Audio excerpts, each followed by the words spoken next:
Welcome to Democracy Now!, democracynow.org, the War and Peace Report. I'm Amy Goodman. In northern Syria, U.S. troops continued their withdrawal Sunday as residents threw potatoes and rotten fruit at the convoys as they departed for western Iraq, where the Pentagon says they'll be restationed, despite President Trump's claims he was bringing the troops home. This is Pentagon Chief Mark Esper.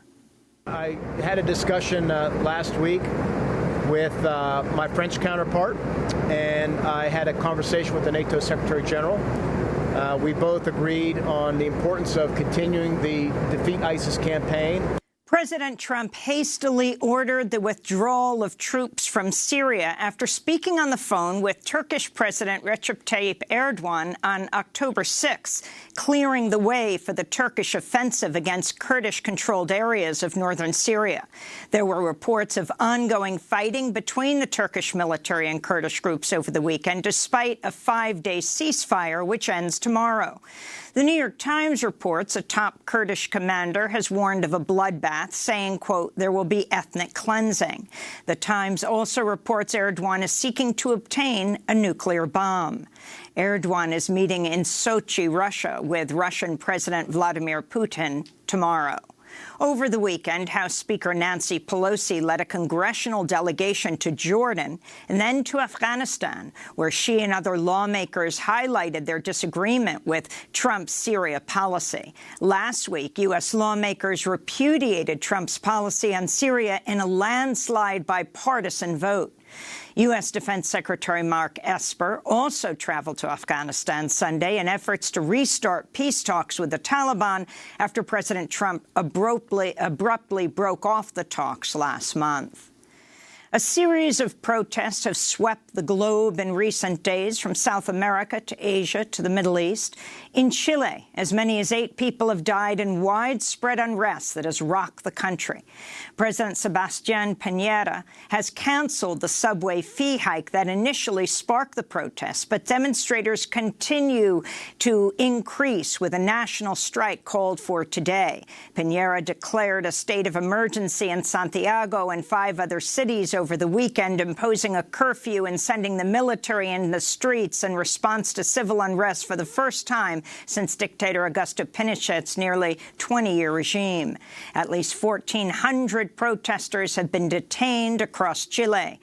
Meanwhile, in London, up to 1 million people gathered outside the Palace of Westminster to reject Prime Minister Boris Johnson's Brexit deal. It was one of the largest public demonstrations in British history.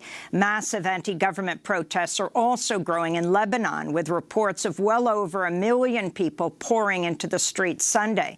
Prime Minister Saad Hariri has given his coalition government a deadline of today to agree on reforms to appease the demonstrators, but many are already calling for his ouster.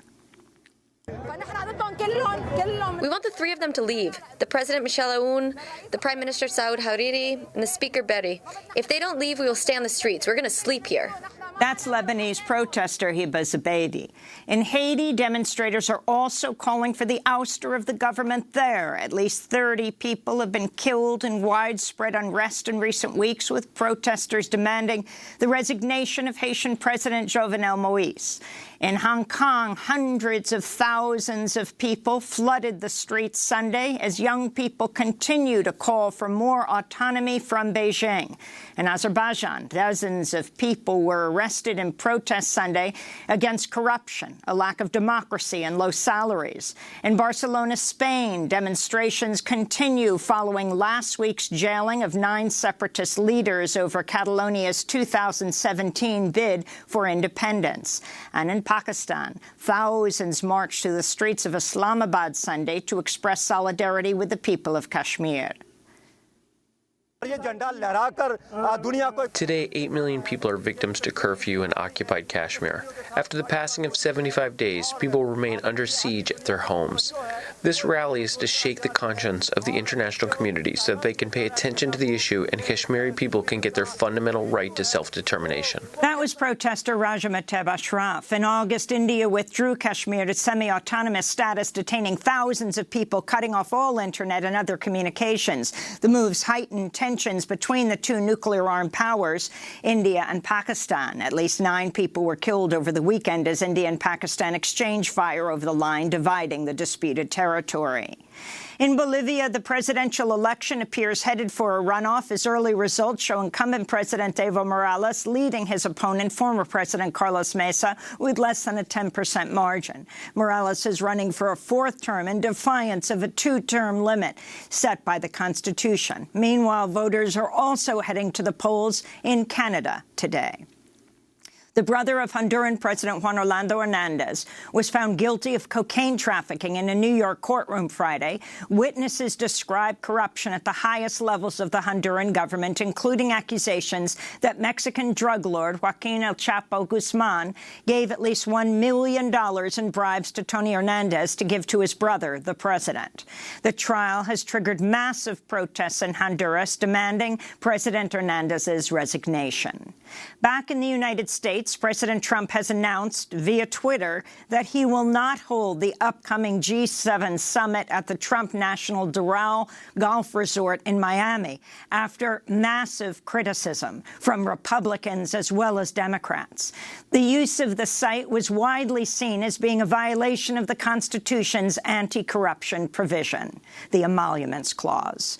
A 3-year State Department inquiry has concluded that former Secretary of State Hillary Clinton did not deliberately mishandle classified information by using a private email server. The email server controversy emerged as a major issue during the 2016 election, which Clinton lost to Trump. Meanwhile, Hillary Clinton accused 2016 Green Party candidate Jill Stein of being a Russian asset without offering any evidence. Clinton was speaking on the podcast Campaign HQ. She also accused 2020 Democratic presidential candidate Congressmember Tulsi Gabbard of being groomed by Russia to run as a third-party candidate, again, without offering any evidence. In response, Congressmember Gabbard said, quote, "You, the queen of warmongers, embodiment of corruption, and personification of the rot that has sickened the Democratic Party for so long, have finally come out from behind the curtain," Gabbard responded.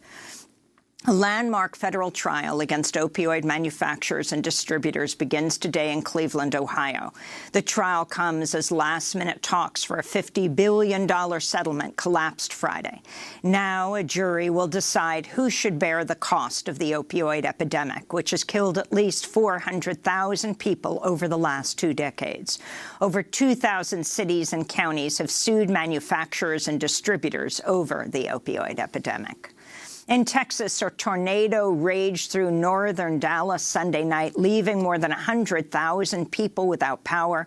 Police went door to door searching for people who'd been trapped in their homes. Trees and utility poles were also severely damaged. At least 3 people were taken to the hospital. And in Florida, a federal judge has issued a temporary injunction striking down a federal law that would require people with felony convictions to pay all fines related to their sentences before they can register to vote. While Friday's ruling is limited, it suggests the Republicans' new law aimed at thwarting voter reenfranchisement in Florida is likely to be struck down. And those are some of the headlines. This is Democracy Now!, democracynow.org, The War and Peace Report. I'm Amy Goodman.